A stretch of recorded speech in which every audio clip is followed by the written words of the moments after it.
Porque lo que está claro es que Mira. si la IA quita puestos de trabajo, los que se quedan sin trabajo somos los de recursos humanos, ¿eh?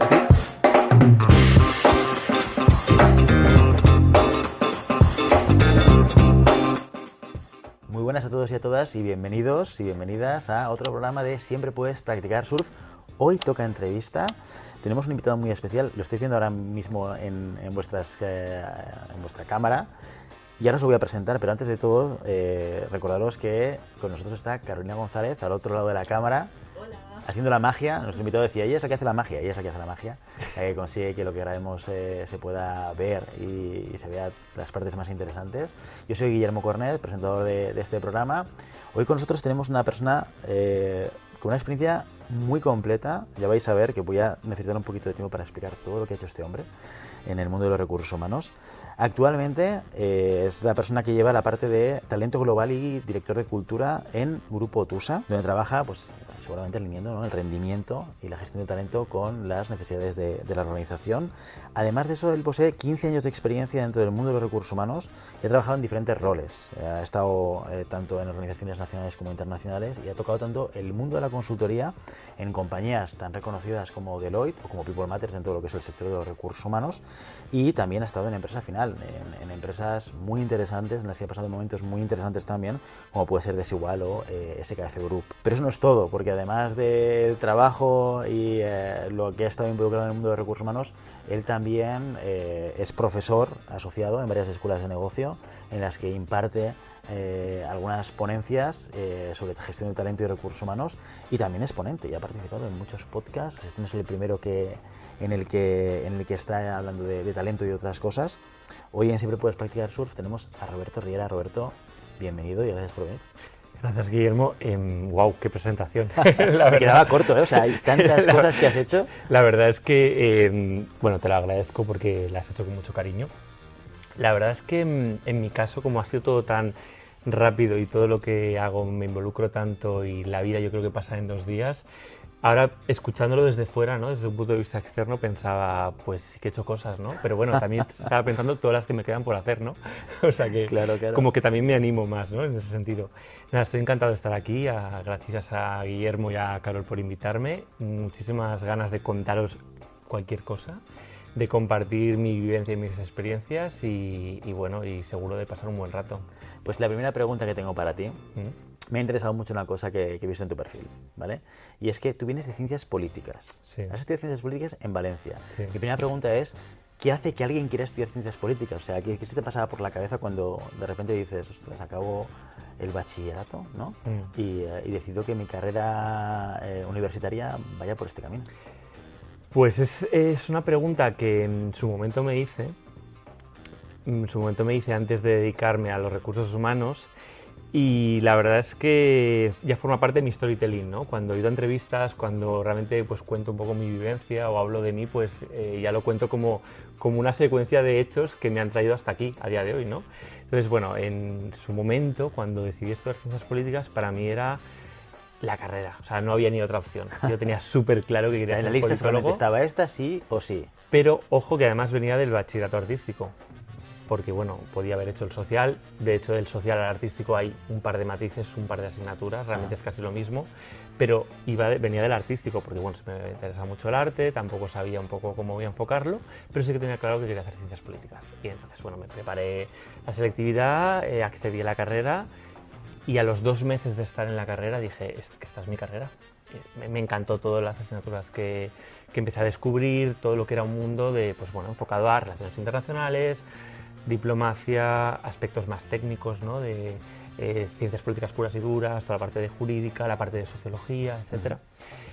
Y bueno, la verdad es que pues 5 años, porque yo soy de las licenciaturas, y me encantó. Pero ¿qué es lo que pasa? Pues que esas casualidades, que de repente pasa algo que no te esperabas y te cambia la vida. Entonces, en 4º de carrera, pues cogí una asignatura random de libre elección y era una asignatura de coaching. Entonces, bueno, me apunté al curso de verano, en la Complutense. Bueno, has comentado que en Valencia. Yo empecé en Valencia, pero luego pedí el traslado a Madrid. Entonces, realmente, porque, bueno... Pero, ¿tú eres natural de Valencia? ¿Eres valenciano? Bueno, yo soy de Barcelona. Ah, eres de Barcelona. Pero me he criado en Valencia y luego Sí. desde la carrera en Madrid. y llevo en Barcelona desde 2020 más o menos. O sea que es triangulado Valencia, Madrid, Barcelona. Creo que no se puede definir mejor. Triangular es la palabra. La verdad es que sí, y además para mí es una gran ventaja, ¿no? Porque el estar conectado con las tres principales ciudades por un tema personal, por un tema profesional, porque me encantan las tres ciudades, pues bueno, también me da una visión como muy global, ¿no? No me cierro a ser solo de Barcelona, ir a Madrid a trabajo o viceversa, ¿no? Y luego Valencia pues siempre está ahí. O sea que sí que tengo esa unión. Oye, nunca hablamos de fútbol aquí, pero Valencia, Madrid o Barça. Es que no soy de fútbol. No eres de fútbol, no, fantástico, no. fantástico. Pero te diría que los tres. Esto es una respuesta muy política, ¿eh? Sí, es lo poco que me queda de politólogo.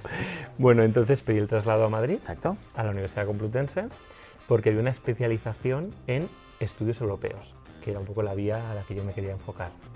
De hecho, mi Erasmus fue en La Haya, Ajá. porque bueno, en La Haya hay muchas instituciones europeas y yo estaba súper encaminado, muy orientado a resultados, lenguaje técnico de recursos humanos, a pues conseguir alguna plaza en alguna institución europea o a dedicarme a algo relacionado con Bruselas. O sea, lo tenías claro, tú lo que querías es irte a una institución europea, Sí. a hacer carrera. Exacto, o incluso, también, ¿por qué no?, comunicación política y ser un spin doctor, no lo sé.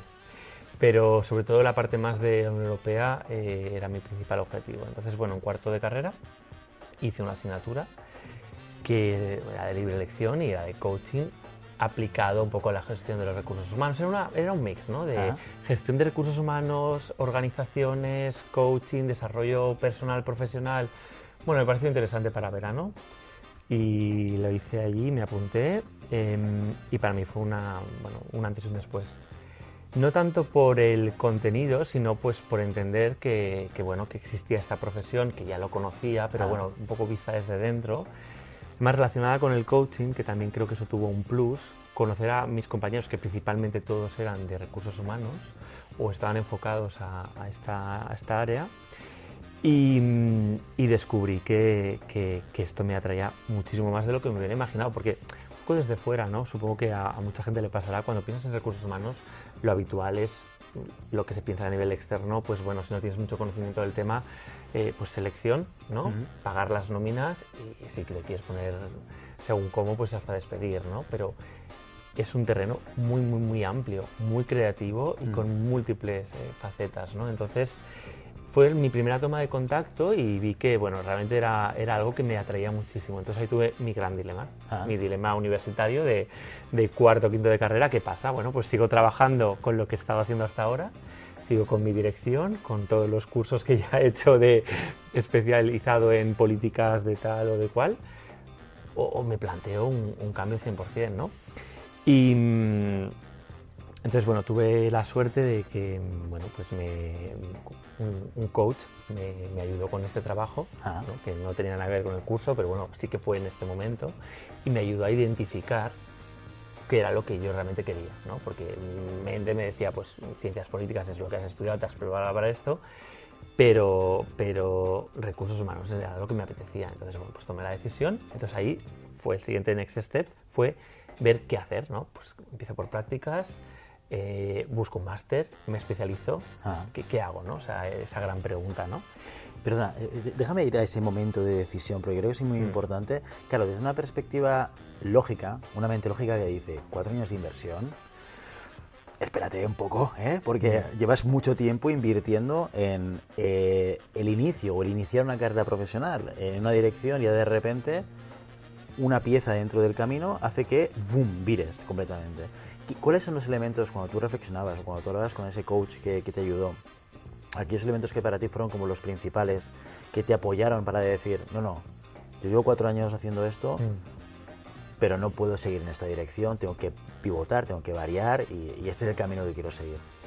Además fue mi primer contacto con coaching, con un profesional de esa maravillosa disciplina, que además tantas veces he recurrido a ella o incluso la he podido utilizar para ayudar a alguien en mi trabajo.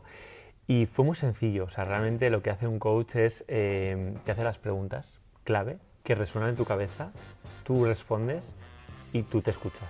Entonces, cuando tú te escuchas, ya tienes las respuestas. Ya ahí la siguiente pregunta que te haces es, vale, ¿y qué vas a hacer a partir de ahora? O sea, básicamente, entonces, eran diferentes preguntas muy enfocadas a pero realmente con qué conectas más, ¿no? O con qué, cómo te ves en el futuro, cómo vas a, o sea, cómo crees que vas a estar más feliz haciendo algo cada día, ¿no? Pues si con esto que crees que deberías hacerlo o con esto que a lo mejor pues te... Se hace un poco de visualización, Exacto. ¿no? Visualízate en ese momento, de aquí 5 años, en tu día a día, ¿no? Un poco en esa dirección. Sí, o sea, siempre, bueno, desde coaching se trabaja un ejercicio que es que se piensa en tuyo del futuro, ¿no? Y entonces vas atrás, ¿no? Y es dónde estaba, qué decisiones he tomado para llegar ahí. Entonces te pones aquí y entonces empiezas a decir, ah, pues una de las decisiones fue decir, no voy a estudiar más ciencias políticas, voy a estudiar recursos humanos, ¿no? En este caso. Bueno, básicamente con esas preguntas mágicas, ¿no?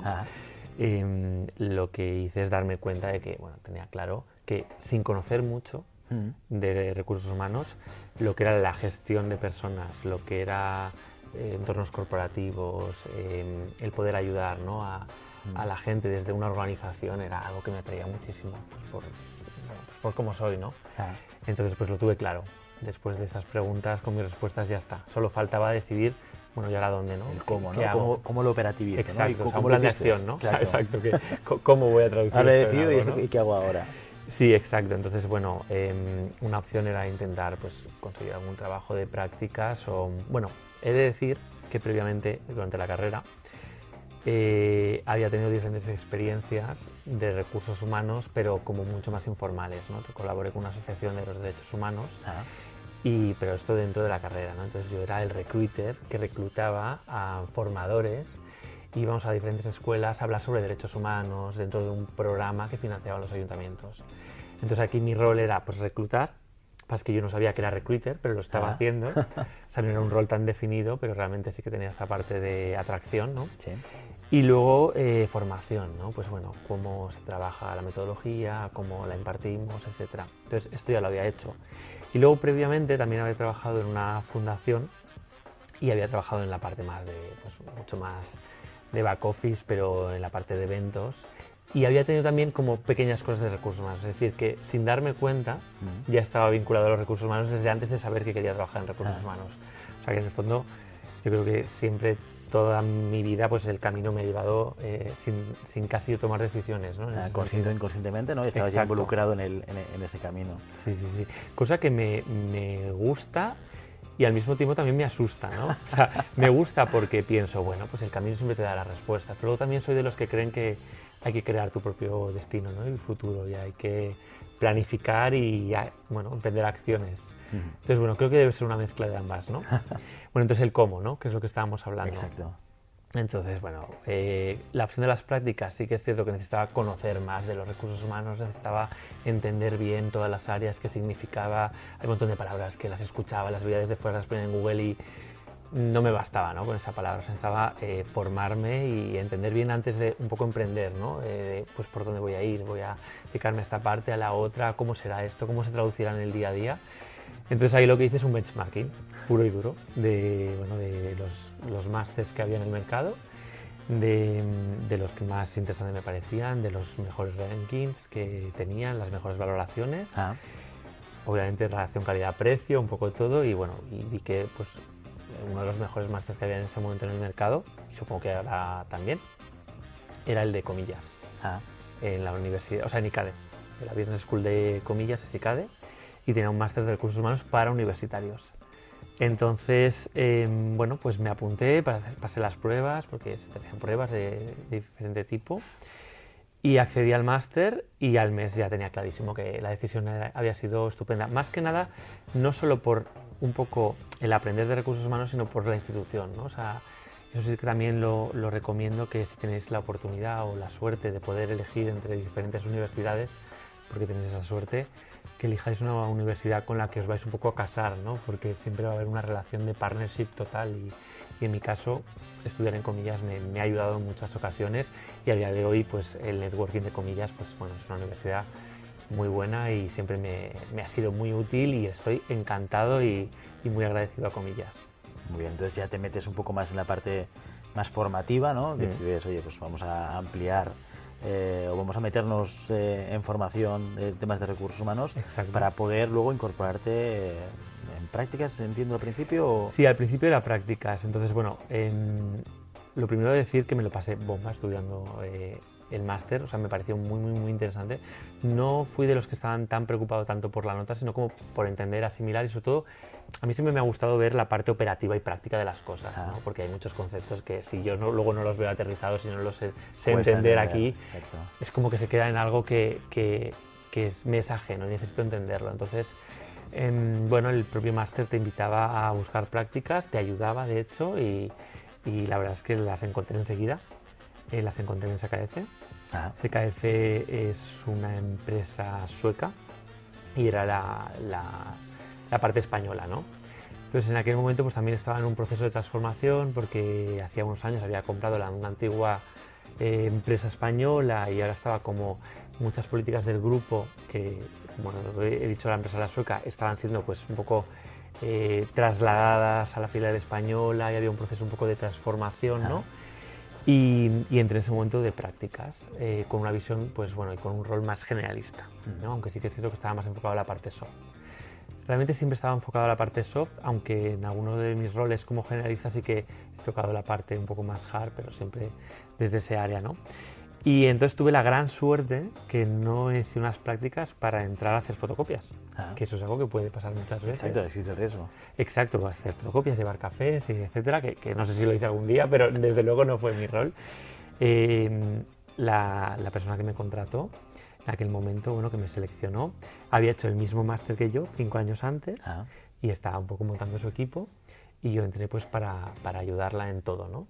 Entonces, claro, que una directora de recursos humanos, que además pues, no había una gran diferencia de edad entre los dos, ¿no?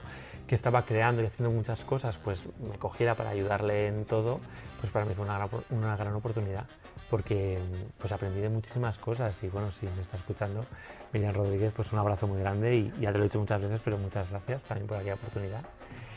Y pues te voy a decir lo mismo que en el máster, es que me lo pasé bomba. O sea, la primera parte era más enfocada un poco a selección, pero es que hubo un momento que ya me metí en todo. O sea, desde formación, performance, mucho employer branding, cualquier proyecto que se nos ocurría. Pues Roberto, a dar una vuelta, ponte con el Excel y un PowerPoint a ver qué se te ocurre, preséntame algo. Entonces, para las personas que nos sentimos creativas, pues que te den un folio en blanco es una gran suerte, ¿no? Entonces estaban los procedimientos que podían venir de Gotemburgo, en aquel momento ahí es donde tienen la sede, supongo que la tienen a día de hoy. Pero claro, es cómo lo aterrizamos esto aquí, cómo lo adaptamos, qué más podemos hacer. Y bueno, fue estupendo. Estuve un año en SKF. Y bueno, como el equipo era muy pequeñito, porque estaba la parte más hard y nosotros como la parte soft, pues ahí realmente bueno, me llevé un montón de aprendizajes, hablé con diferentes personas del grupo que también me dieron su visión. O sea, ahí realmente aterricé lo que era un poco el rol de recursos humanos en el día a día y además creo que no tuve mejor forma de empezar en el mercado laboral, en una multinacional en concreto, ¿no? ¿Mucha gente erais en Madrid? No, éramos un departamento muy pequeñito y precisamente eso motivó mi siguiente cambio. Porque desde la Bolsa de Empleo de Comillas me llamaron de Atento. En aquel momento Atento pertenecía a Telefónica, pero estaba en un proceso que o lo acababan de vender o comprar a Bain Capital. Entonces, bueno, también estaba en otro proyecto, o sea, otro momento de transformación, ¿no? Siempre me acompaña la transformación de alguna forma o de otra. Cosa que veo muy ligada al rol de recursos humanos, ¿no? Porque siempre tenemos ese papel un poco de canalizar muchas cosas y de unir muchas cosas también. Entonces, bueno, ahí me llamaron y me ofrecieron un puesto mucho más específico que tenía que ver con un técnico de talento. Técnico de talento y desarrollo en un departamento de recursos humanos enorme, pero además era la filial española, pero el equipo de recursos humanos era muy grande, pero luego también estaba la corporativa que estaba cerca. Entonces, no sé si en aquel momento éramos 200 personas. ¿En recursos humanos? En recursos humanos. ¿Y en general cuánta gente había? O sea, en total. Pues es que no me acuerdo los números, pero lo que era el negocio de España tenía mucho negocio deslocalizado en Atento, Colombia, Perú, etcétera. También nuestro rol era EMEA, entonces teníamos República Checa, parte de Marruecos, bueno, diferentes filiales, pero que se, digamos, gestionaban desde España. Entonces, claro, mi cambio se motivó por el entrar a un departamento muy grande de recursos humanos, Súper grande, a ver pues otra visión, ¿no? Además con un rol, bueno, más internacional, ¿no? Porque antes estaba muy enfocado a lo que era España y Portugal, Iberia. Ah. Y la verdad es que bueno, estuve más o menos 2 años y una empresa diferente, con una cultura diferente. Y la verdad es que, pues, como siempre, os lo voy a decir siempre, es que me lo pasé muy bien. Es que siempre me lo paso bien, me aportó mucho. Conocí muchísima gente que a día de hoy además conservo. Y tuve la oportunidad de ver dinámicas totalmente distintas, ¿no? En aquel momento Atento estaba muy enfocada, lo digo en aquel momento porque no sé cómo está ahora, pero muy enfocada a Great Place to Work, toda esta etapa que me permite también conocerla de primera mano, ¿no? Cómo se consigue las certificaciones, cómo se trabajan las auditorías, toda esta parte. Y luego, pues un rol especialista, ¿no? de desarrollo y de talento. Entonces, bueno, todo lo que sea trabajar promoción interna, selección enfocada al colectivo de estructura, procesos internos de talento, pues me aportó esa visión y fue la primera vez que tuve un contacto directo con lo que yo creo que realmente es una de mis áreas favoritas y de hecho a día de hoy es a lo que me dedico, ¿no? Soy director de talento. Oye, y con respecto a lo que hacías en Atento, ¿cuáles eran las principales dificultades o problemáticas que te encontraste viniendo de un sector como el de SKF, maquinaria, ¿no? Con la sede internacional en el norte de Europa, ¿no? ¿Qué diferencias culturales, qué barreras o qué problemáticas te encuentras diferentes en Atento de las que te encontraste en SKF? Bueno, todo lo que puede ser una dificultad también podría ser una ventaja, ¿no? Todo según cómo lo miremos. Obviamente, pues una empresa nórdica a una empresa española pues son diferentes. Ninguna es mejor ni peor, sino pues tienen dinámicas diferentes. Un departamento muy pequeñito a un departamento tan grande, tan especializado, donde tenías un rol muy concreto, pues por ejemplo algo que te permite es especializarte, pero de profundizar mucho más, ¿no? en lo que estás haciendo y sobre todo entender el para qué, ¿no? No es tanto el trabajar muchas cosas con esa visión tan global de vamos a hacer un poquito de aquí, un poquito de aquí, un poquito de ahí para el objetivo final, que es pues desarrollar o que el rol de recursos humanos pues cumpla con sus objetivos, que estar en un rol específico de desarrollo organizacional, de promoción, de performance. Fue la primera vez que profundicé mucho más. Ya había tocado lo que era un performance review, pero ahí, bueno, realmente más que tocarlo casi lo gestionaba yo, ¿no? El equipo que éramos lo gestionamos pero casi técnicamente, ¿no? O sea, claro. Pues todo lo que... O sea, la gente cuando piensa en un proceso de desempeño piensa pues en el hacer el proceso como usuario, pero no piensa en todo lo que hay detrás, ¿no? Claro, al principio y al final, ¿no? Exacto, La preparación previa. Toda esa parte de planificación, toda esa parte técnica pura y dura. Sí, sí. Y luego está la parte de formación, luego está la parte de impulsar el proyecto y que el proyecto pues tenga un resultado, y luego está la etapa de calibraciones, la etapa, bueno, son muchos hitos, ¿no? Que pasan en las performance reviews. Entonces, realmente lo que me llevo de esa etapa es poder conocer mucho más en detalle todo lo que tiene que ver con la gestión de talento de aquel momento en aquella empresa. Dejando atrás esa parte generalista que me había ayudado mucho también, o sea que realmente solo me estaba sumando todo lo que hacía. Oye, te voy a hacer una pregunta que pueda abrir melones, ¿eh? El Great Place to Work, ¿vale? Great Place to Work pues, es una marca reconocida, hay una certificación detrás, hay todo un proceso que lo que ayuda o está orientado es a certificar, pero también a hacer un listado de las mejores compañías según la valoración de empleados. ¿Negocio o realidad? Y te veo melón, ¿eh? Pues, opinión, tu opinión personal, pues, Roberto. Seguro que estarán todas las opiniones y en cuanto a la mía, lo digo porque es que las he escuchado, ¿no? Es como, yo creo que es muy habitual, ¿no? Preguntarse sí, sí. Top Employers, Great Place to Work, todo esto, ¿no? O sea, exacto. Yo lo que desde luego vi en aquella etapa es que no era cuestión de decir, pues se paga y consigues una insignia. Hay un trabajo previo, hay un trabajo durante, hay un trabajo posterior, ¿no? Y además luego hay un mensaje, o sea, es decir, que es importante. Los mensajes son muy importantes. Entonces, al margen de cómo se ha profundizado en ese trabajo previo, durante y posterior, que sí que se hacía, luego también es el concepto de somos una marca que cuida a las personas, somos una marca donde las personas, pues bueno, han trabajado por conseguir esta insignia. Entonces, ya solo el mensaje en sí ya aporta mucho más que solo decir negocio. Y luego el trabajo previo, o sea, esas auditorías, hasta lo que yo recuerdo, que tampoco era exactamente mi responsabilidad, pero sí que estábamos todos implicados, ya formaba parte como algo cultural, ¿no? Bueno, hay que testear, hay que lanzar estas preguntas que a veces pueden ser incómodas, hay que recoger los resultados, hay que hacer planes de acción, o sea que sí que hay una parte. ¿Que he escuchado otras opiniones?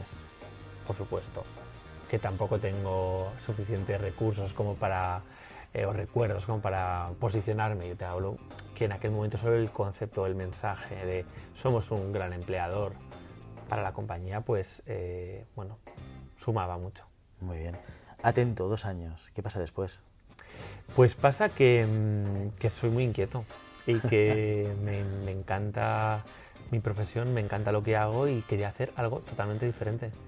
Entonces, bueno, vi que tenía una formación universitaria en recursos humanos, que me había dado una visión muy global, ya había tenido una posición un poco más generalista, había tenido una posición mucho más especializada en talento, en desarrollo, y necesitaba algo más hard, algo más enfocado a números, algo más analítico. Entonces, otro de los másters más buenos que en su momento había en el mercado era el del Centro de Estudios Garrigues. Sí. Y tenían un programa en concreto de compensación y beneficios, que era algo que yo había tocado muy por encima, pero me atraía mucho. Entonces, pues bueno, decidí hacer este programa.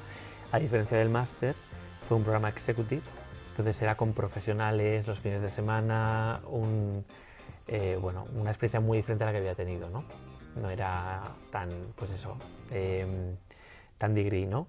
Y la verdad es que me encantó, era un programa de, no sé si fueron 7 u 8 meses, todos los fines de semana muy intensos, trabajar con personas con una gran experiencia que se estaban también formando en compensación y beneficios, y luego aparte con aquel elenco de profesores que también el Centro de Estudios Garrigues es muy reconocido por un poco lo que aporta al mercado, ¿no? En cuanto a formación, aparte de su vinculación con el despacho, y me sirvió mucho para entender todo lo que tiene que ver con el pack de compensación total, ¿no? No tanto la parte técnica y pura y dura, ¿no? De si esto es un punto rojo o un punto verde, ¿no? O si está en la media o no, o un benchmark, sino más entender todo lo que implica la compensación. Y la verdad es que fue una muy buena decisión, una decisión que yo tomé, formarme y completar mi perfil con esta parte.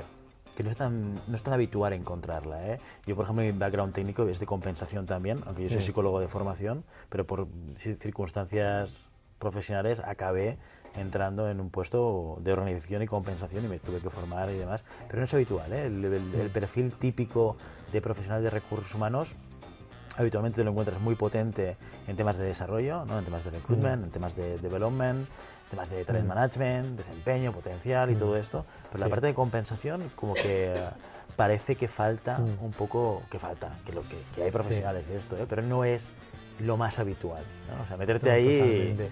Y de hecho es como que la gente enseguida toma un camino que toma otro, ¿no? Exacto, y no se suele cruzar tanto, ¿no? Es que son orientaciones diferentes, ¿no? O sea, sí. Y skills diferentes también, exacto, ¿no? O sea, totalmente. Es lo que tú decías, ¿no? Es mucho más numérico. O sea, te imaginas a la típica persona de Companben delante de un Excel. ¿Sí o no? En cambio, el de desarrollo, ¿qué? Hablando con gente, ¿no? O sea, que son también situaciones diferentes. Pero necesitaba, y digo necesitaba porque yo lo sentía así, complementar mi perfil con esta formación. Entonces ahí bueno, pues no recuerdo mucho cómo fue, pero sí, fue a través de la bolsa del Centro de Estudios Garrigues, accedí a una oferta en People Matters. A consultoría. A consultoría. Entonces de repente el gorro que había tenido durante esos años, ¿no? Pues bueno, me lo quité y me puse otro gorro, que fue el gorro de consultor. Entonces me cambió 100% la foto, la visión, el día a día, porque de estar en una empresa con un rol interno, ¿no? Siendo un poco esa persona que de punto de referencia para los empleados, ¿no? Para el tema que te toque tratar, a tratar con clientes, a desarrollar proyectos de recursos humanos, a aprender muchísimo. Entonces realmente para mí todo lo que ha sido mi etapa en consultoría ha sido otra formación más, realmente. Hay grandes diferencias en el día a día del trabajo de alguien que está dentro del área de recursos humanos? Consultoría versus empresa. ¿Qué destacarías como algo diferente, diferencial? Pues en mi caso, no concibo el no haber hecho las dos y creo que todo tiene su momento.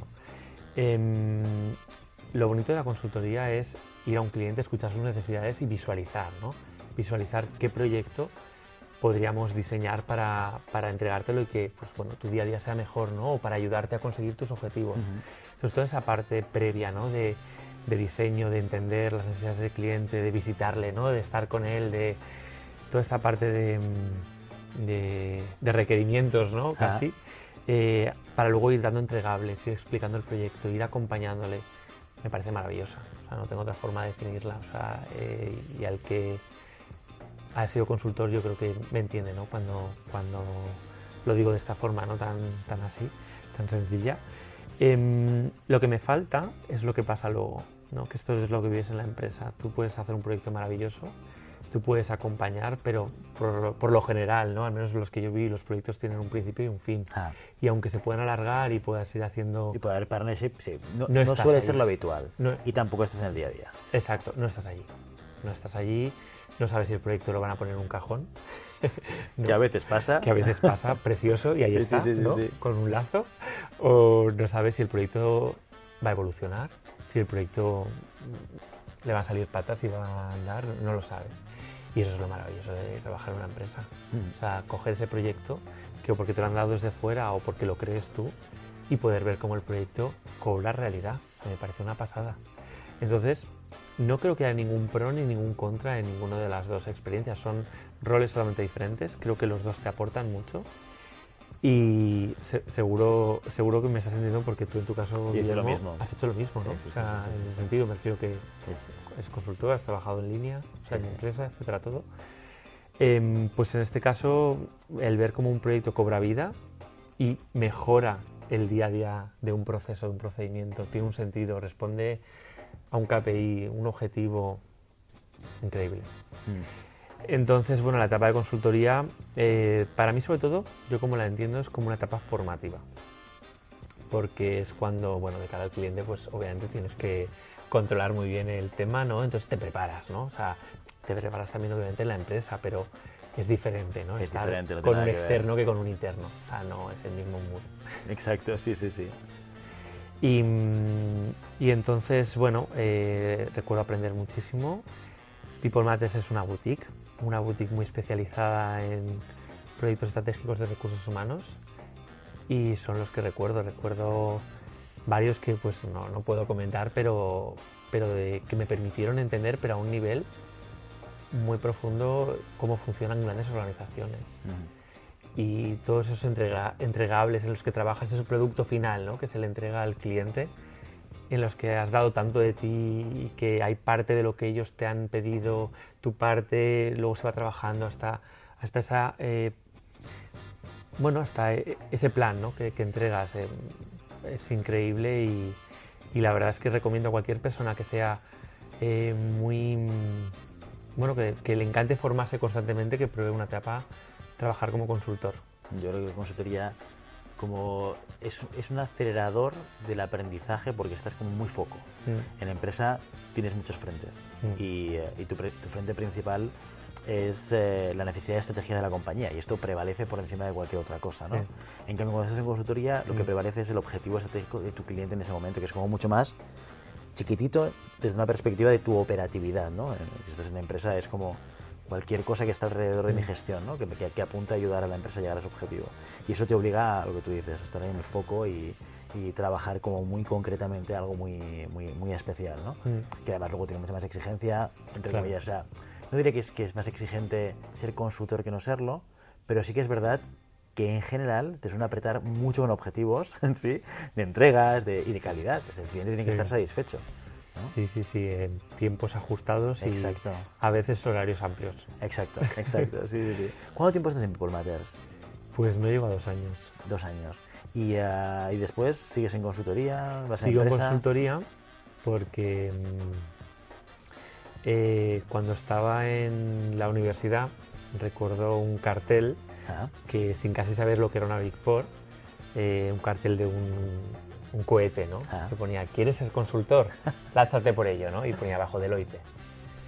Y entonces, bueno, a mí se me había quedado grabado, ¿no? Como, pues algún día trabajar en una Big Four, ¿no? Y entonces, bueno, surgió la oportunidad, me llamaron desde Deloitte y para mí era pues como seguir la línea en la que estaba, ¿no? Sí. Solo que en otra empresa, pues en vez de una boutique, pues una multinacional, empresa muy grande. Horarios extendidos, ¿no? Este sí que era Exacto. pasar al lado, no el lado oscuro, ¿no? Pero bueno, al lado de las Big Four, ¿no? Sí, era bueno jugar otra liga, Exacto. ¿no? Y aunque la liga de boutique es estupenda, pero era, bueno, realmente algo que realmente me apetecía mucho. Me apetecía y entonces me cambié allí. Curioso porque siempre, no sé por qué, me suelo cambiar como cuando me he cambiado, ¿no? En marzo, en abril, debe ser como un poco un patrón, ¿no? Aunque haya muchos años de diferencia, pero estaba pensando que siempre es como más o menos en ese mes que coincide que es mi cumpleaños. Ah, mira. Por eso. Entonces, bueno, empecé en Deloitte con un rol de consultor en la parte de talento, ¿vale? Solo que en este caso no era un consultor para externos, como podía ser en People Matter, sino era un consultor para internos, ¿no? Para las líneas de negocio de la casa, ¿no? Pues, los diferentes socios, ¿no? Y todas sus necesidades.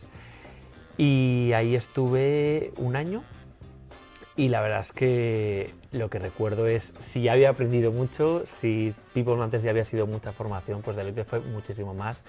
Es una empresa súper profesionalizada, con un procedimiento para todo, con un nivel de excelencia, y, bueno, de orientación a la excelencia muy grande y recuerdo trabajar muchos skills que a día de hoy me acompañan y recuerdo esa etapa como muchísimo aprendizaje, la verdad. O sea, 3 años en consultoría entre People Matters y Deloitte, aquí acabas tu etapa de consultoría, ¿no? Sí. ¿Y por qué? ¿Por qué la acabo? Esa es una buena pregunta. Me había pasado que me había llamado Massimo Dutti, una persona de Massimo Dutti, que luego fue compañero mío en Desigual, para formar parte de un rol de HR Business Partner, ¿no? Para los puntos de venta. Entonces sí que es cierto que cuando me llamaron, yo estaba en Deloitte y aún sentía que me quedaba un tiempo allí, dije que no, pero me quedé con esa espinita, ¿no? De me atrae lo de HR Business Partner, me atrae puntos de venta, me atrae retail, nada que ver, una posición de terreno ahora, ¿no? tan operativa. Creo que era también un poco lo que me faltaba, ¿no? De estar en la Torre Picasso, ¿no? A estar en puntos de venta. En puntos de venta. Yo creo que sentía que era algo que me apetecía y que iba a complementar muy bien lo que era mi vivencia, ¿no? Más que mi perfil profesional, yo lo veo como mi vivencia profesional, ¿no? No tanto pensando en para afuera, sino para adentro, ¿no? Y dije que no, y me quedé con esa espinita. Entonces, bueno, luego surgió la posibilidad de hacer el mismo rol, pero en Desigual.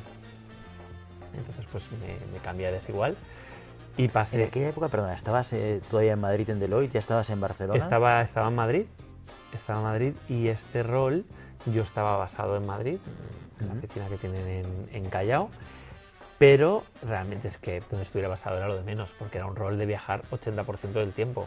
Entonces, aquel momento llevaba varias partes de España y Portugal también, y durante los 4 años que hice ese rol de HR Business Partner, que realmente, aparte de ser una figura generalista, para lo que representa para los puntos de venta, para todos los puntos de venta que hay en una comunidad autónoma, es el director de recursos humanos de la zona, su referencia para cualquier tema de recursos humanos, pues viajaba de lunes a viernes pues por toda España y Portugal. Entonces fue una etapa totalmente diferente, increíble, no puedo definirla de otra forma. Y repito, y vuelvo a incidir, o sea, pasé de estar un día en la Torre Picasso, no sé si la planta era la 42, con mi traje, a estar otro día en una tienda, en un centro comercial, con los directores de la tienda, con los directores de venta, con los directores trabajando en temas de recursos humanos, en un ambiente totalmente diferente. Y perfiles totalmente diferentes. Totalmente tu cliente interno no debía tener nada que ver, ni en términos de necesidades, ni en términos de... Nada. ¿No? Nada, y además yo venía con este mood muy de planes estratégicos, ¿no? Y que está muy bien, ¿no? Que realmente es algo que era muy necesario, ¿no? Pensar en grande, ¿no? O sea, vamos a pensar qué sentido tiene, cuáles son esas acciones que traducen cada uno de estos pilares, y aquí era algo muy operativo, no, vamos a hacer algo que ahora mismo tenga un sentido, ¿no? Tenga un sentido para esto y vamos a pensar también en estrategia, pero sobre todo vamos a resolver más la operativa de muchísimos puntos de venta, de diferentes canales, ¿no? Puede ser tiendas de Season, tiendas de Outlet, del Corte Inglés, los franquiciados, lo que sea, ¿no? Y 4 años llevando diferentes zonas de España, éramos un equipo de 4, más el responsable, todos tenemos ese rol ibérico. Y luego pues al final acabamos siendo 3, o sea que llevamos muchos más puntos de venta. Entonces pues la verdad es que el día a día era apasionante, porque en aquel momento pues viajar me despertaba el lunes, no sabía si iba a ir a Vitoria o iba a ir a Cádiz o iba a ir a Madrid o iba a ir a Alicante o me iba a ir al Algarve. Bueno, sí lo sabía, pero me refiero que era como un poco la novedad. Cada semana, ¿no? Era diferente, ¿Qué ¿no? va a pasar esta semana, no? Exacto. Y luego es un rol estar en terreno. O sea, y además yo soy un enamorado de la operativa. O sea, no tiene sentido nada si la operativa no funciona. ¿Y qué rol más operativo que hay, no? Entonces, bueno, era trabajar con ellos. Había una parte como business partner, estás muy ligado al negocio. Tuve que entender muy bien, ¿no? Cómo funciona el retail, cómo los KPI, los indicadores. Tuve que de repente pues hacerme una formación de retail. Claro. Y para poder aportar valor, ¿no? Porque la parte de recursos humanos, ningún problema, pero ahí tienes que realmente pues, buscar soluciones, ¿no? Muy adaptadas a ese día a día y hacer una frase que a mí me encanta, que está muy manida, pero a mí me encanta hacer que las cosas pasen. O sea, totalmente. Realmente. Oye, ¿y cuáles eran las principales dificultades que encontrabas con los colectivos a los que apoyabas? Porque entiendo el concepto de, al final estamos hablando siempre de gestión del talento y de recursos humanos, pero el contexto lo cambia todo. O sea, no es lo mismo si tú te has dedicado, ahora pongo otros extremos, ¿no? Pero si te has dedicado a hacer executive search y tu cliente interno y tu candidato o candidata son perfiles directivos, sí, haces recruitment, pero haces un estilo de recruitment. Si te dedicas a hacer búsqueda para punto de venta, para gente que tiene que estar en tienda o lo que sea, sí, haces valoración de personas también y haces recruitment, pero no es lo mismo.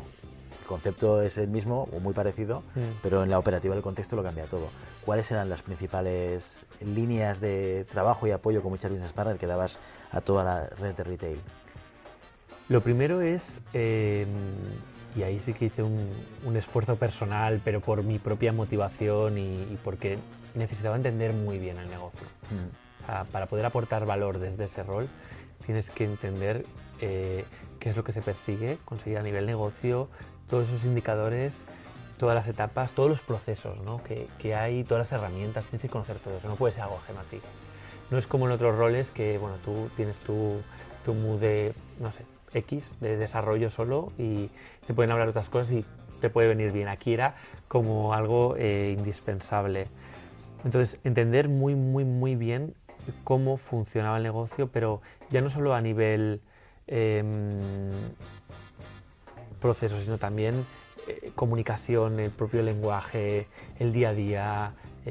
Es un tema cultural, sobre todo, ¿no? Para poder que tú, bueno, pues puedas aportarles valor, tienen que verte como uno de ellos, tienen que escucharte y tienes que ser uno de ellos, ¿no?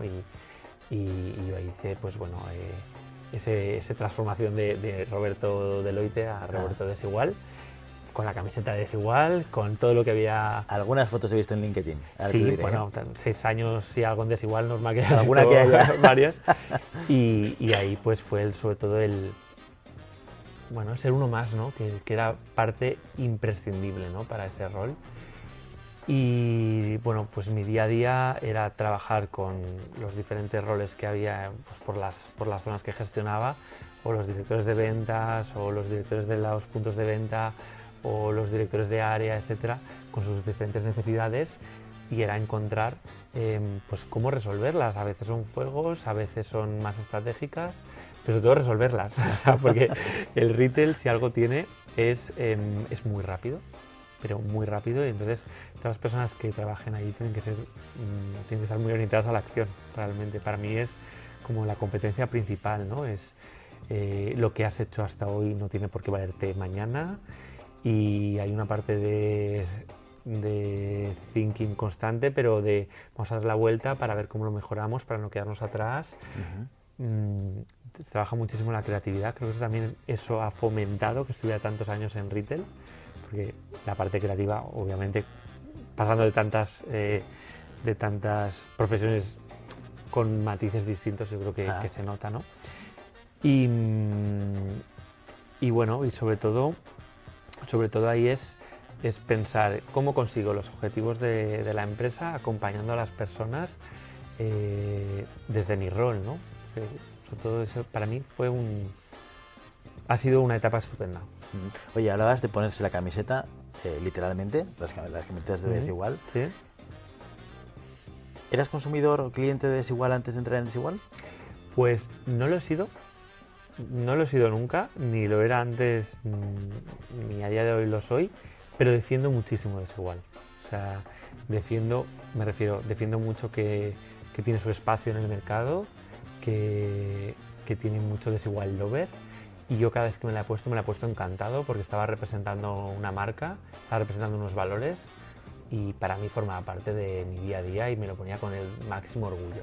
Pero bueno, en mi etapa personal, pues bueno, sí, es verdad, soy más blanco y negro. Yo creo que aquí ya lo estáis viendo todos, ¿no? O sea que, por esa parte. Pero bueno, cada vez que me he puesto esas camisetas o camisas o esos outfits porque he ido a representar la marca, tan coloridos, tan explosivos, pues el más contento del mundo. Entonces, desde tu punto de vista, no es tan relevante que un colaborador, un empleado dentro de una compañía sea también cliente consumidor de la marca que representa. Para nada, o sea, lo importante es qué transmites tú a tus compañeros, qué transmites tú a tus colaboradores, qué mensaje lanzas, ¿no? Volviendo a hablar de los mensajes que hablamos al principio, o sea, tú puedes ser consumidor directamente o no, o sea, a ver si lo eres, si eres un enamorado de la marca, pero es que la marca también va evolucionando, como cualquier otra marca, entonces, bueno, puede que a lo mejor fueras un enamorado hace 2 años y ahora no, y el año que viene sí, o sea, que tampoco. Lo importante es, repito, o sea, cómo tú lo enfocas, ¿no? Entonces, si tú, en mi caso, he defendido y defenderé siempre a Desigual porque tiene su espacio, porque lo tiene que tener, porque es súper admirable y reconocible todo lo que ha conseguido y que sea una marca que a día de hoy digas es Desigual. Eso pocas marcas yo creo que lo han conseguido. Muchas a lo mejor consiguen más ventas, pero no es espacio. Y sobre todo para mí les transmitía a mis compañeros, a la gente con la que trabajaba esto, no, yo soy el primer embajador que va a tener siempre Desigual, siempre que esté representándolo, ¿no? Aunque luego yo me vista de color blanco porque me encanta el color blanco o el color negro, no me gustan los estampados. 4 años como business partner en la parte de retail, pero tu carrera continúa en Desigual. Sí, y bueno, me dieron la oportunidad de hacer un rol totalmente diferente, ya no tanto en la parte operativa, pero también con relación a la operativa, ¿no? Ya en un rol más en oficinas, es el momento en el que yo me mudé a Barcelona, como Global Talent Partner, que es una posición de talento, bueno, en concreto en aquel rol que he tenido, era el responsable de talento para todo el punto de venta, pero global. Entonces, pues, ¿qué es talento en este caso? Pues todo, ¿no? O sea, formación, desarrollo, selección, no selección tanto en la parte de seleccionar, sino es qué estrategia de selección vamos a seguir.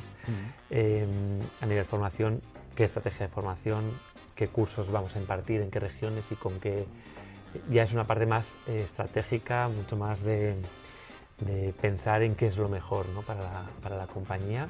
Entonces, como venía del punto de venta, mi rol ahí fue pues, talento para todo punto de venta, bueno, súper global, hablando con Asia por la mañana a primera hora, con NAM o con LATAM a última hora del día, con Europa, bueno, no tanto de viajar, que también se viajaba, pero era diferente, ya no era tanto esa cantidad constante, sino más viajes más concretos para algún proyecto, para impulsarlo, para trabajar mano a mano con los partners locales, ¿no? Con los directores de recursos humanos de las zonas. Y era un trabajo realmente muy enfocado casi a la consultoría, porque realmente era detección de necesidades según las zonas, con la estrategia de la compañía de talento, qué proyectos de talento vamos a hacer para desplegar en todas esas zonas, ¿no? Que a veces podía ser el mismo o podía sufrir diferentes adaptaciones, porque obviamente pues LATAM y Japón pues no tienen nada que ver. No tiene nada que ver, está claro. ¿No? Y luego aparte, en paralelo también me encargaba de coordinar todas las acciones de Employer Landing, que es un área que siempre me ha gustado, siempre había hecho indirectamente o más directamente cosas de employer branding desde mi primera experiencia profesional, porque me había atraído desde que conocí un poco el concepto de employer branding, pero aquí ya era algo más real y operativo y con un plan. Employer branding realmente es unir a comunicación, a marketing y a recursos humanos. Total. Y hacer cosas juntos, ¿no? Ajá. ¿Y esto cómo lo hacíais vosotros antes igual? ¿Lo lideraba directamente recursos humanos? ¿Era un tema mixto y os aliabais con el departamento de marketing? Bueno, cada uno tiene su aportación, ¿no? Desde su rol. O sea, obviamente la estrategia de personas parte de people, pero todo lo que tiene que ver con, bueno, con mensajes clave, con tono de voz, con imágenes, con contenido, esto lo genera marketing, y luego comunicación interna, que son los responsables de la cultura y valores, pues también lo ayudan a impulsarlo, ¿no? Porque como sabemos, employer branding tiene esos dos pilares, ¿no? O sea, qué haces para afuera, pero qué haces para adentro también. Entonces, bueno, digamos que te apoyas sobre todo en marketing para comunicar externamente y te apoyas en comunicación o cultura de valores para bajarlo, ¿no? A terreno internamente. ¿Cómo has visto, perdona, el que te interrumpo, cómo has visto la evolución del employer branding desde que te empezaste a trabajar a mediados del 2000 hasta ahora? Pues la verdad es que una evolución, no sé si la mejor palabra que se me ocurre es exponencial, pero un cambio increíble. O sea, de algo que se podía tener en cuenta, una lista de to-dos, el último punto, vamos a ver qué hacemos en este sentido, para mí creo que es lo primero en la agenda, casi. O sea, es decir, obviamente hay muchísimas iniciativas y proyectos que se impulsan desde el área de recursos humanos, pero a día de hoy, con lo que estamos viviendo tras la pandemia, con todos los cambios que vive el mercado a nivel mercado de trabajo, mercado en general, employer branding creo que nunca ha sido tan relevante como ahora y tan necesario trabajarlo. Y repito, esto no es un tema de marketing, o sea, es un tema de muchas palancas que tiene que ver con la cultura interna y también con los mensajes que lanzamos afuera, ¿no? Porque puede ser muy habitual también que haya marcas que a lo mejor tengan una cultura corporativa maravillosa, pero que no son capaces de comunicarlo fuera. Total. O viceversa, ¿no? O sea, marcas que trabajan mucho de puertas para afuera, unas presentaciones maravillosas, pero internamente tampoco se materializa. Entonces, creo que a raíz de la gran renuncia, ¿no? Que es el tema habitual de cualquier foro de recursos humanos, y también pues la pandemia, de cómo está el mercado a día de hoy, todo lo que nos está pasando, todos los issues que a día de hoy la vida es como es, creo que ese es uno de los primeros puntos en la agenda. Y más que nunca creo que hay más responsables de employer branding, más personas orientadas al employer branding, y es más necesario que nunca. No hay más transparencia, ¿no? Yo creo que una de las cosas que han hecho, yo creo que aporta en general a la sociedad empresarial, ¿no? o al mercado laboral, el employer branding, es que rompe las barreras, digamos, que antes existían, de no saber qué es lo que pasa de puertas adentro. Yo me acuerdo, pues hace muchos años, la gente se enamoraba de la marca, ¿no? Yo quiero trabajar en la empresa X. ¿Por qué? Porque la consumo y la veo en el lineal. Entonces, ostras, claro, ojo, porque a lo mejor la empresa X, que tiene una gran comunicación a consumidor muy buena y que te vende un concepto o lo que haga falta y con un producto súper bueno, de repente ves que detrás de eso hay una cultura empresarial pues que igual no es la que tú quieres, en la que tú quieres trabajar, ¿no? Y se confundía un poco estos dos universos, y poco a poco, gracias a redes sociales, gracias a que hay mucha más apertura, la gente habla mucho más que antes, porque también hay los foros, ¿no? Para hablar de estas cosas, claro. Cada vez como que se ve muchísimo más. Ahora también esto genera pues amenazas para algunas organizaciones, ¿no? Y lo que provoca que necesito gente que me ayude a que esto suceda, ¿no? Y a veces el employer branding no solamente es, a veces lo vemos como la punta del iceberg en la comunicación, pero hay muchas patas detrás que ayudan a tener ese employer branding, que no solamente es la comunicación. Claro, o sea, sobre todo para mí lo importante es coherencia, ¿no? O sea, no puedes, o sea, yo no visualizo al menos el trabajar unos pilares externos que luego no existen internamente, ¿no? O viceversa, o sea, hacer cosas estupendas dentro que luego no podemos comunicar para afuera. Entonces, tiene que haber una coherencia, ¿no? Entre esos dos aspectos y trabajarlos como ámbitos separados, pero muy de la mano, totalmente. Entonces, creo que a día de hoy es como ese gran tema, ¿no? Que mucha gente no conocía y empieza a conocer más.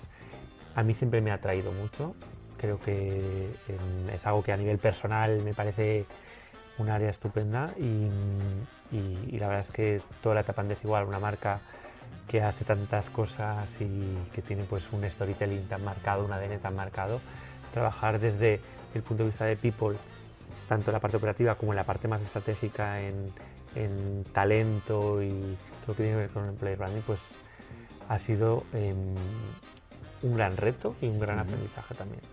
Oye, y en Desigual pasa una cosa muy relevante en ese momento en el cual tú estás como Global Talent, que fue trending topic, todo el mundo habló. De hecho, estuviste creo que con Jaime Puig hablando de ello en su programa con Factorial, que hemos hablado mucho aquí de esto. Bueno, mucho, no sé, ¿cuántos programas llevamos? 280, no me acuerdo ya. Pues yo creo que en algunos de ellos hemos hablado del caso Desigual y la semana de 4 días, ¿vale? Bueno, de hecho, no hace mucho, efectivamente, hicimos una tertulia y estuvimos hablando de diferentes experiencias de esa iniciativa de pasar de 5 a 4 días, ¿no? Entonces te tengo que preguntar, que tú estabas ahí. Ya he oído lo que le has explicado a Jaime, ¿vale? Pero sí que me gustaría conocer tu propia experiencia y el cómo viviste la propia decisión de la compañía de ponerlo en marcha. Pues, por cierto, que yo creo que también complementa mucho, hablando de employer branding, etcétera, ¿Sí?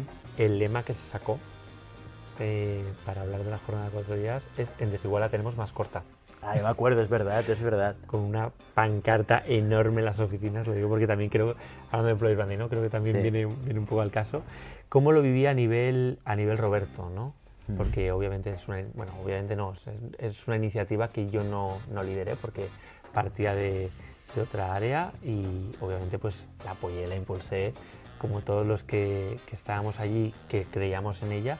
Pero te voy a hablar desde mi experiencia como empleado, ¿no? Pues se nos presenta la opción y nos dan la posibilidad de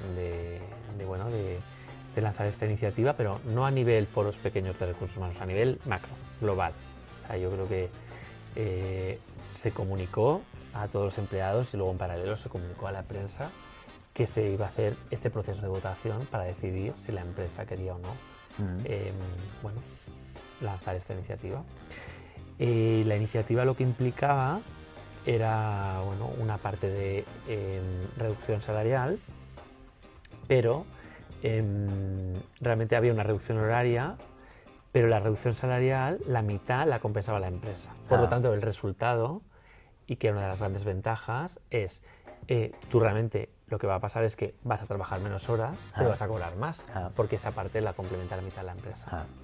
Entonces, aquí lo que se hizo es como un proceso político, como las primarias, una campaña del sí, del no, pero totalmente abierta y muy natural. De hecho, hicimos tazas y camisetas de yo el sí, yo voto sí, yo voto no. O sea, esto se vivió internamente. ¿Qué defendía la gente de no? ¿La reducción salarial? O sea, ¿qué argumentos ponía sobre la mesa? Bueno, es que no dejaba de ser algo muy personal, ¿no? Tampoco había... Era que cada uno expresara libremente lo que quería, pero ahí lo que yo sí que valoré mucho es que la compañía no solo no censuró, sino que cada uno le dio su espacio, ¿no? Claro. En ese sentido. Y se crearon, lo que te comentaba, ¿no? Merchan de las dos cosas, ¿no? O sea, camisetas del sí, camisetas del no. Y había pues diferentes espacios para que cada uno expresara sus miedos, para resolver dudas. Hubo mucha open session para ver, ¿no? O sea, qué implicaba esto y muchos simulacros de, bueno, cómo se me queda mi nómina, qué pasará al día siguiente, cómo nos organizamos, etcétera. Y bueno, no recuerdo, pues la verdad es que no recuerdo exactamente el dato, creo que fue el 88%, frente a notario, sí, obviamente. Altísimo, me acuerdo. Pues eso, nosotros lo vimos como las superelecciones americanas, decidió que sí, que quería pasar a la jornada de los 4 días, que además no era una jornada de 4 días al uso, era el 3+1. Esto significa 3 días de oficina y 1 de teletrabajo a escoger. Que hasta entonces habíamos tenido teletrabajo solo por la pandemia. Vale. Entonces, bueno, pues pasamos a ese cambio. ¿Y cómo vi el proceso? Pues lo viví al principio con un no, yo no quiero, me encanta trabajar, yo no necesito los viernes, ¿no? Y luego, pues bueno, al final, cuando se implantó, pues me adapté y pues, los viernes, pues que os lo comentaba Jaime en el podcast, pues iba a las universidades, empecé a trabajar más mi parte de speaker o de dar clase o hacer cosas pues, que también Está claro que ibas a perfil. encontrar algo que hacer, ¿eh? O sea, sí. Viendo tu perfil. Totalmente, y la verdad es que he aprovechado mucho los 4 días para potenciar esa parte en especial, ¿no? Al tener mucho más tiempo. Y he de decir que bueno, que al final te acabas acostumbrando a todo, ¿no? O sea, trabajar 5 días, a trabajar 4 días, a trabajar 5 días, pues es que te acabas acostumbrando a todo y realmente lo importante, al menos para mí, lo que es importante es estar conectado con lo que haces. Y a mí siempre me pasa que se me quedan cortos los días, porque todos los proyectos que hay que hacer, o todas acabas las cosas metiendo que hacer, cosas siempre. En general, las semanas vuelan, entonces ya hay un momento que no me entero si son 4, 5 o 6, la verdad. Oye, uno de los principales debates del tema de la jornada siempre digo la jornada de 4 días. La semana de 4 días es afectación al rendimiento. ¿Cuál es tu opinión al respecto?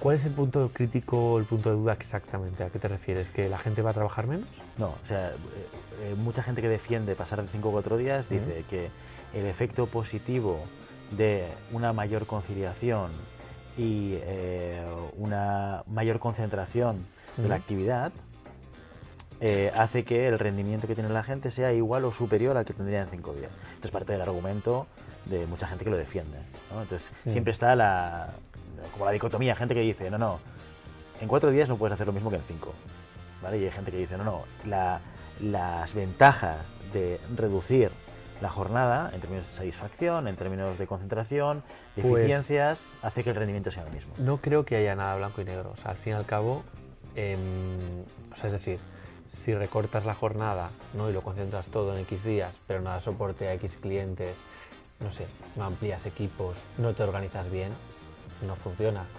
Si a un caso muy concreto alguien está súper feliz por trabajar solo 3 horas al día y en esas 3 horas es capaz de organizarse, pues fenomenal. O sea, quiero decir que no creo que haya fórmulas. Y de hecho en mi propia experiencia creo que no hay un cambio diferencial de pues la gente trabaja mejor o trabaja peor. O sea, al fin y al cabo te acabas adaptando. Sí que es cierto que hay un periodo de adaptación, que es muy importante trabajar todo lo que tiene que ver con priorizar, con temas de soporte, ¿no? Porque si tienes que estar pendiente de dar soporte o porque tu rol, ¿no? Lo implica, ¿no? A determinadas áreas de negocio y ese día no hay nadie, pues habrá que poner a alguien que esté, ¿no? O sea, habrá que crear turnos o contratar más gente, no lo sé, o sea, depende de cada empresa. Pero no, sí que es cierto que yo también tenía esa duda inicial de ¿qué pasa? Después la gente estará más contenta, trabajará mucho más o trabajará mucho mejor. Pues no creo que haya fórmulas, la verdad. Para mí lo importante es que la gente esté alineada, ¿no? Con su trabajo, con lo que tiene que hacer, que lo viva de una forma pues que no sea solo el vengo y hago esto y me da igual hacer esto que hacer lo otro, sino que tenga una vinculación más allá del darle un botón. Aunque tu trabajo sea darle un botón. Más que nada porque si no conectas con tu trabajo, te va a hacer muy largo, ¿no? No, claro, la vida es corta o larga, depende de cómo la vivas, ¿no? Por eso, da igual que sean 2 días de jornada, pero de semana laboral, que sean 4, ¿no? O sea, en ese sentido. Entonces, para mí eso es lo importante. Entonces, la semana laboral de 4 días, que ahora está es un tema hot, ¿no? Que está aquí, ¿no? Y que se están dando iniciativas para que se trabaje y que en Europa se está empezando a plantear, pues no es la panacea, no es la solución a todo, que puede serla para muchas empresas, por supuesto, pero es que para mí es una medida que tiene que ir en conjunto de un montón de cosas, pero es que puedes no hacer esa medida y hacer otras muchas que también tengan mucho impacto. Totalmente. Y justamente de eso hablábamos en aquella tertulia que hicimos sobre la semana de 4 días.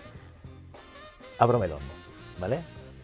Hubieron muchas críticas a la decisión de Desigual de pasar de 5 a 4 días. Te doy 2 de las principales, por lo menos las que yo he escuchado y recuerdo, y quiero conocer tu opinión, una de ellas iba en la línea de, sí, Desigual ha implantado 4 días a la semana, pero en la central. En retail esto no lo vemos, ¿no? Hubo un movimiento incluso que creo recordar de gente de la propia empresa que dijo, bueno, sí, pero espera, que yo estoy aquí en retail y yo trabajo 5 días, ¿no? Y luego hubo una segunda crítica que se apoyaba mucho en el hecho de decir, ojo, que Desigual viene de haber hecho un año muy malo, esto te lo estoy diciendo de memoria, igual me corriges tú, viene de haber hecho un ejercicio muy malo, con pérdidas, y podría ser que esto fuese una estrategia para hacer una reducción de costes de una manera poco friendly, o sea, un poco friendly, ¿no? Un poco, te estoy vendiendo 4 días, pero te estoy reduciendo el salario, estoy reduciendo costes, y el back detrás o el disparador de mi decisión no es tanto una cuestión de bienestar, que a lo mejor también lo es, pero es una cuestión de negocio PNL costes, ¿no? No sé cuál es tu opinión de esto, son 2 melones, ya lo sé, ¿eh? Pero me gustaría conocer un poco cómo lo vivisteis esto o cómo entendíais este tipo de críticas o cómo las vivíais internamente. Yo lo noté como empleado. Sí. Yo en ningún caso lo viví como una estrategia para ahorrar, una estrategia para, bueno, pues para sacar rentabilidad de esta situación, sino más bien como vamos a evolucionar como compañía. Yo lo viví así y así es como yo lo transmití y a día de hoy yo tengo esta percepción. Que han habido críticas y que se han planteado estos debates y a día de hoy se siguen planteando, por supuesto, pero es que no conozco tampoco ninguna medida que tenga un impacto que no reciba críticas. Es decir, es que las va a recibir. O sea, se haga lo que se haga. Da igual lo que hagas. O sea, y es normal, y más empresas pues, que son pioneras, ¿no?, en lo suyo. Entonces, ¿qué había detrás en los planes de los planes? No tengo ni idea. O sea, ni estaba en esos foros, ni nadie me lo dijo. O sea, yo lo que viví es, bueno, pues un cambio cultural y por la parte del ahorro de costes, pues no me han dado los números, la verdad, ni me los van a dar. O sea que, y la parte de retail, sí, es verdad que era una medida enfocada al colectivo de oficinas y no tanto al colectivo de retail, pero se encontraron otras soluciones. Lo que pasa es que no tuvieron ese impacto y muchas veces en la foto, en el artículo del periódico no interesaba salir, no lo sacaron, no se comunicaron, no sé muy bien qué hubo ahí detrás. Pero sí que se buscó por hacer medidas de conciliación también para los equipos de tienda o los equipos logísticos. Es decir, también se hizo un trabajo. Lo que pasa es que obviamente no era la jornada de 4 días, porque esa medida pues de momento no les alcanzó. Se trabajó en otras soluciones. Perfecto. Entonces, bueno, entiendo las críticas, pero porque es que me parecen como que forma parte del abrir cualquier melón, ¿no? Realmente, o sea, ahí eres de repente pionero y lo primero que va a hacer la competencia es decirte, si has hecho esto, pero... Está claro. Esto tiene un impacto muy positivo, entre otras cosas, dentro del employer branding, ¿no? Le explicabas justamente a Jaime que de repente recibíais mensajes de gente, oye, que esto me interesa, ¿no? Y levantaban la mano. Tú viviste que esta medida, no en el corto plazo, sino que en el medio y largo plazo, en el tiempo que estuviste en Desigual, ¿se siguió manteniendo esta ventaja competitiva en la atracción de talento? Hasta mi último día, que llevo 3 meses que no estoy en Desigual, era uno de los principales atributos que tenía la marca desde entonces, ¿no? Y a la hora de comunicar, a la hora de explicar la empresa, de presentar quiénes somos, por qué hacemos lo que hacemos, cómo lo hacemos, etcétera, era el factor, ¿no? En ese sentido. Y sí que supuso para todas esas personas que sí que valoran tanto los 4 días, que en mi caso en concreto, yo ahora he vuelto a trabajar 5 días y estoy encantadísimo.